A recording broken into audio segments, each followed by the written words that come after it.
তবে চারটা কাজ করলে আমাদের বিপদকে কাটিয়ে দিবে কে? ঈমান আনতে হবে কার উপর?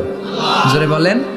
ঈমানের পথে অবিচল থেকে আমার মরণ যেন হয়। ঈমানের পথে অবিচল থেকে আমার মরণ যেন হয়। তোমারই কাছে মিনতি আমার, তোমারই কাছে মিনতি আমার, মহামহিম দয়াময়। ঈমানের পথে অবিচল থেকে আমার মরণ যেন হয়। পড়েন আমিন। চমৎকার দোয়া হয়ে গেছে না? ঈমানের পথে অবিচল থেকে আমার মরণ যেন হয়। আবার পড়েন আমিন।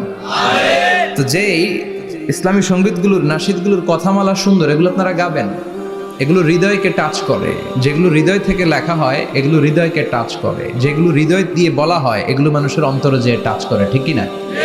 বিশ্বনবী যা বলতেন হৃদয় থেকে বলতেন, প্রাণ খুলে বলতেন, প্রাণ থেকে বলতেন, যেটা মানুষের হৃদয়কে টাচ করত। আবার বিশ্বনবী কথা বলতেন কম, কিন্তু এটার অর্থ ছিল ব্যাপক।